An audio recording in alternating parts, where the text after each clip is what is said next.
ভারত পাকিস্তান লড়াই কেবল ২২ গজে সীমাবদ্ধ নয়, এটি আইসিসি সোনার ডিম পাড়া হাঁস। কিন্তু পাকিস্তান যদি এবার ভারতের সাথে না খেলে, তাহলে ক্রিকেটের মানচিত্রে যে সুনামি আসবে তাতে ধসে যেতে পারে আইসিসির তাসের ঘর। মাঠের লড়াইয়ের চেয়েও বড় আঘাত আসবে বিশ্ব ক্রিকেটের অর্থনীতিতে।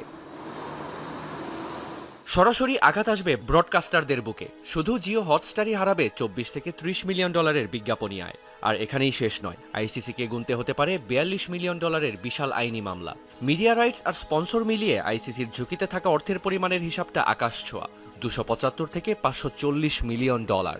অর্থাৎ এক ম্যাচেই শেষ হয়ে যেতে পারে কয়েক বছরের সঞ্চয়। বড় লোকসানে পড়বে খোদ পিসিবিও। আইসিসির বার্ষিক আয়ের ৩৮ মিলিয়ন ডলার হারাতে পারে তারা। সাথে হারাবে ম্যাচ উইন বোনাস। যেখানে ভারতীয় খেলোয়াড়দের ম্যাচ ফি $৯,০০০, সেখানে পাকিস্তানি খেলোয়াড়দের $১৬৫০ নিশ্চিত আয়ও অনিশ্চিত হয়ে পড়বে। প্রভাব পড়বে আয়োজক দেশের ট্যুরিজম খাতেও। কলম্বো টিকিট আর হসপিটালিটি থেকেই লোকসান হবে $৩ মিলিয়ন বেশি। হোটেল, ফ্লাইট আর স্থানীয় ব্যবসা হারাবে আরও $১১ মিলিয়ন। বলাই যায়, পাকিস্তান ছাড়া আইসিসির বাণিজ্যিক চাকা সচল রাখা প্রায় অসম্ভব। টাকা নাকি সম্মান, পাকিস্তান যদি শেষ পর্যন্ত তাদের সিদ্ধান্তে অটল থাকে, তবে বিশ্ব ক্রিকেটের মোড়লদের কপালে পড়বে চিন্তার ভাঁজ। ক্রিকেট কি শেষ পর্যন্ত মাঠের লড়াইয়ে থামবে, নাকি থমকে যাবে অর্থনীতির মারপেচে?